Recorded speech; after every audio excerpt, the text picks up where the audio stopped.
This video is to explain how spiritual development works and helps us to show how when we identify something that is blocking somebody's spiritual growth or development, how we focus in on that area, we identify that area, help that person get set free and delivered from whatever that barrier is, and so that they can continue on the normal progress of becoming more like Jesus every day. And so when we see here down in the bottom corner, we see these children. That's what we are when we're born again. We can enter into a new relationship with Jesus Christ, where old things have passed away, all things have become new.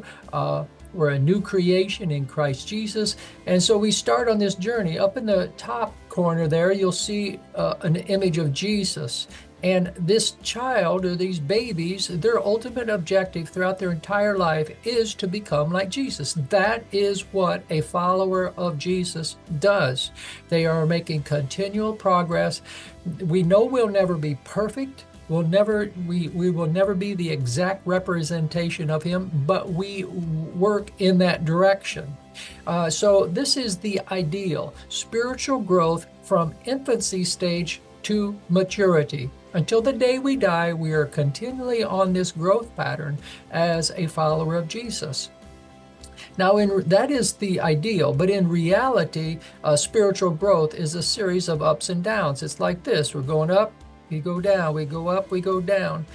Just like a baby. Well, they try to walk, but they fall down. They get back up and they walk some more. They fall down, and slowly and steadily they start walking. Sometimes they have like this right here, a growth spurt.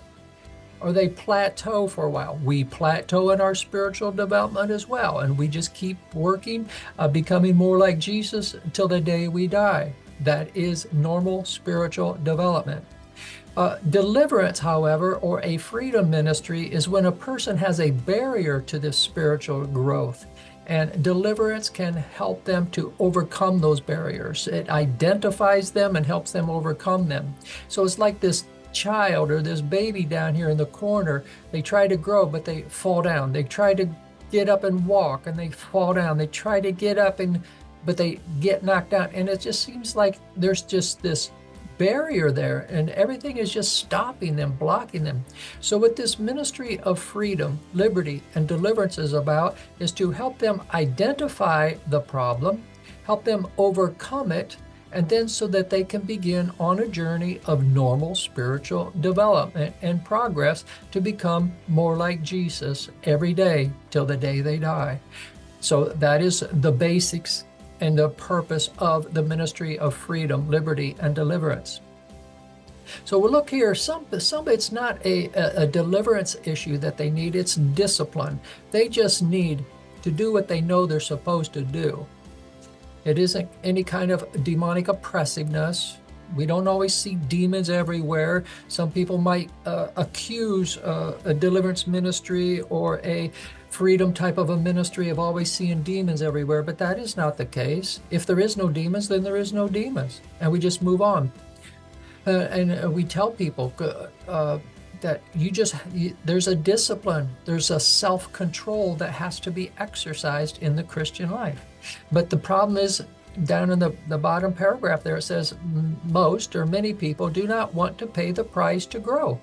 And the result is that they remain a spiritual infant throughout their entire life.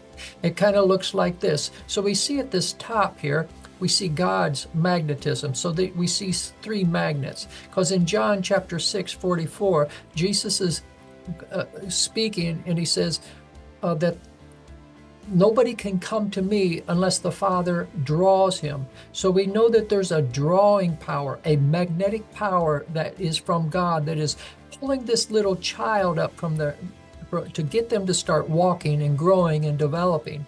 But at the same time, we see that there's these other magnetic powers, other magnetic forces down here on the bottom. It's our human nature that pulls us back from yielding and surrendering to God's power. It's demonic influences that are all around us. They are real. And there's a sinful culture that is continually working against us to keep us from growing and becoming more like Jesus. So when it kind of looks like this, this new follower of Jesus, this babe in Christ. They take a step up. God is drawing them to become more like his son. But these powers of the world, human nature, demons, sinful culture, pulls us down. God works and he draws us up. This world pulls us down. God continues to work, and as we surrender and we yield to God and we discipline ourselves, we can make progress and grow. But some people, they just get to the place, they get tired and they stop trying. And that's where they just remain a spiritual infant to the day they die. So our goal and objective is to help people grow and to become more like Jesus every day, to look at barriers, look at obstacles, anything that would hinder normal spiritual development. But we want to point out there is a responsibility, and deliverance is not a cure-all for every problem a person has in life. A large part of it is personal responsibility of living up to what they are able to do. Personal responsibility is huge. So I want to say this again. Deliverance ministry is not the cure-all to every problem in a person's life. There is more that is dependent upon discipline and personal responsibility than on anything else.